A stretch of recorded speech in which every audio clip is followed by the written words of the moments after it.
Hello hi पिला माने class 8 तमर जो पिला माने पढ़ुतले साइंस तार आज हमें कौन करिबा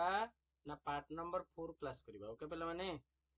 तो पिला माने क्लास को जे माने नुवा आछो चैनल को सब्सक्राइब करना हो से माने जल्दी जल्दी चैनल को सब्सक्राइब कर दियो जा फल रे हमें जहां भी अपडेट दबा तार नोटिफिकेशन तोन पाकर जाई पहुंच परिबो। ओके पिला माने चलो देरी न करी हम स्टार्ट करिबा आज कर क्लास एंड अप करिबा आज हला तमरो आज ए चैप्टर टी कवर अप हे जिवो बळ चैप्टर टी हला बळर अन्वेषण ये चैप्टर टी आज तुम कवर अप हो पिला माने हला चैनल को जे माने टिके आछो चैनल को टिके शेयर करो सब्सक्राइब करो और लाइक करो पिला माने जो माने बिल्कुल फ्री ऑफ कॉस्ट रे नोट्स नवा पई चाहूचो क्लास 8 रो मते तुम माने व्हाट्सएप कर परियो म तुमको बिल्कुल फ्री ऑफ कॉस्ट रे व्हाट्सएप रो डॉक्यूमेंट गुडो प्रोवाइड कर देबी हला किंतु पिला माने गोटे कंडीशन हम चैनल को शेयर करिवो अधिक मात्रा रे आ सब्सक्राइब करिवो मध्य हला वॉच टाइम बढ़ेबो जा फल रे तुमको बिल्कुल फ्री रे नोट्स गुडो दे परिबी। ओके पिला माने चलो देरी न करी हम स्टार्ट करियो। पिला माने कोची गोटे वस्तुर ओजन विभिन्न ग्रह उपग्रह मानकर भिन्न भिन्न हेता एक कथा हमें जानिचे हला हमें जानिचे जे चंद्रर माध्याकर्षण बल पृथ्वीर माध्याकर्षण बलर 1/6 गुण माने 1/6 बोली हमें कहि थाउ पढ़िथिलो एटा तमरो 6 क्लास की 7 क्लास रे पढ़िथिलो मन पकाओ हला 1/6 अटे ता जोगु गोटे वस्तुर ओजन पृथ्वी पृष्ठर जा हबो चंद्र पृष्ठर यार 1/6 गुण हबो मान धरने जो पृथ्वी पृष्ठर धर 60 केजी हला चंद्र पृष्ठ केते हबो 60 * 1/6 कर दबो जे हबो केते ना 10 केजी हबो। ठीक अछि चंद्र पृष्ठ एटा 10 केजी हबो। ठीक अछि एबे आसे पिला माने प्लवन बल देखिबा बायंट फोर्स जेटा को हम कहउचे देखो प्लवन बल कोन देख पिला माने जेमिति हम पृथ्वी पृष्ठर गोटे बल थाए ताको कह जाउचे माध्याकर्षण बल हला सेमिति जल पृष्ठर भी मध्य गोटे बल अछि जेटा को हम कहउछु प्लवन बल बोली को हला एटा सब बळे ऊर्ध्वमुखी हो माध्याकर्षण बल सब बळे निम्नमुखी किंतु प्लवन बल सब बळे ऊर्ध्वमुखी ऊपर को सब बळे ठेलियो सब जिंस को। ठीक अछि एई संबंध रे तमर के बाहर करथिले आर्किमिडीज बाहर करथिले हला से राजा को मुकुट परीक्षा करिके से होची थरे गाधतुआ समय रे एडा एई तथ्य को से पाइथिले मन रथिबो गोटे को गप गोटे पढिजे तमे आगुरु हला आ देखो कौनसी वस्तु जल मध्य रे बुड़िले सेई वस्तु उपरे क्रियाशील ऊर्ध्वमुखी बल को प्लवन बल बोली कहा जाए। प्लवन बल का कहया पिला माने ना कौनसी वस्तुटे जल मध्य रे बुड़िले सेई वस्तु उपरे क्रियाशील ऊर्ध्वमुखी बल को प्लवन बल बोली कहा जाए। धन्य जाऊ गोटे कौन करिवा ना गोटे ताटिया नवा हला ए ताटिया को उपरमुहा करी तळमुहा करी पूरा सीधा आयरन हे करिया तमु कोन करियो पानीटा ऊपर ठेलिबो ना नहीं ठेलिबो तान सेई जो बलटा प्रयोग हुए ताको कहा जाए साधारणतः प्लवन बल बोली कहा जाए मन रखियो। ठीक अछि देखो एई प्लवन बल जल अन्यान्य तरल एपरि के वायु रे मध्य थाए हला प्लवन बलटा तमरो जल रे भी रहिछि आ जते सब तरल पदार्थ सेथरे भी अछि यह एक कि बलर उदाहरण हे जिवो संस्पर्श बल बा जेटा तुम कहउछ कांटेक्ट फोर्स हला को बलर उदाहरण हे जिवो कांटेक्ट फोर्स। ओके आर लक्षण आसे देखिबा यह एक ऊर्ध्वमुखी बल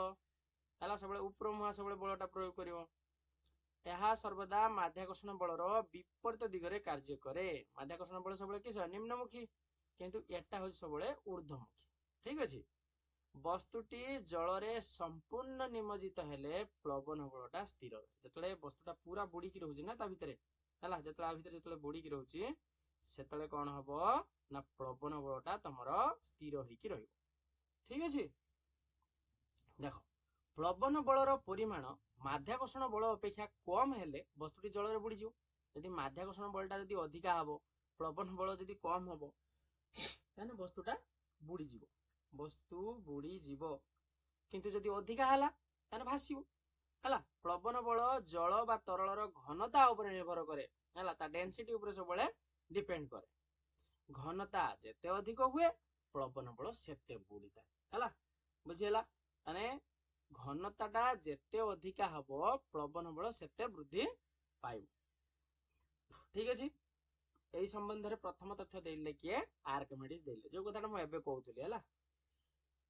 स्टेटमेंट ता मु तुमको दी प्रकार स्टेटमेंट लिखिछि पिला माने तुम बही रे थिबा स्टेटमेंट गुटे आ गुटे मु इजी मेथड रो स्टेटमेंट लिखिछि हला जेटा तमे पढ़ी परियो तुमको इजी लागियो सेटा पढ़ियो देखो जेटा बही रे लिखिला जते बेले कोनोसी वस्तु को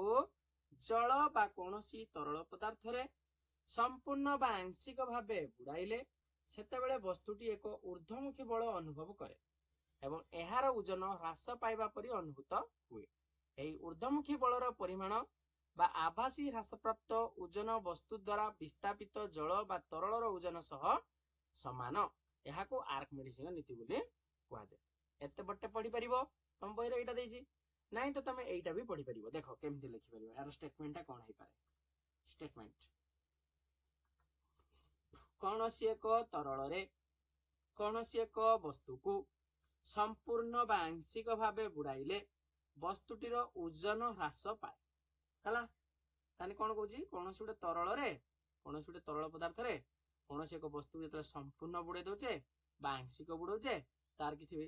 ओजनटा हरे हेला बळा मन होचे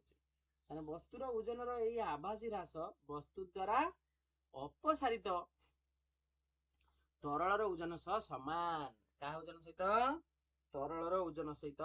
समान हला एटा तमर स्टेटमेंट एटा मन रखि परियो आराम से छोटटे अछि आर व्यवहार पिला माने एही नीति को अनुसरण करी हाइड्रोमीटर व लैक्टोमीटर यंत्र कार्य करे हला को यंत्र कार्य करे हाइड्रोमीटर आओ लैक्टोमीटर वस्तुर आपेक्षिक सांद्रता निर्णय करिया पई आर्किमिडीज सूत्र प्रयोग करा जाय हला कोनोसी वस्तुर आपेक्षिक सांद्रता को मापिया पई तमरो आर्किमिडीज सूत्र को व्यवहार करा जाय अच्छा हाइड्रोमीटर कोन पई व्यवहार करा जाय आपेक्षिक सांद्रता निर्णय करिया पई लैक्टोमीटर कोन पई व्यवहार करा जाय ना क्षीरर सांद्रता मापिया पई बुझला क्षीरर केते परिमाण खाद मिसछि बा जल मिसछि से जिंस जानिया पई ता डेंसिटी टा को मापिया पई साधारणतः हमें लैक्टोमीटर टा को यूज करता बुझला हला एबे आसे देखिया जल रे भासुतिया पत्थर तम माने सुनिथिबो जे त्रेता युग रे श्री रामचंद्र कोन करथिले ना होची लंका पारी हेतिले हला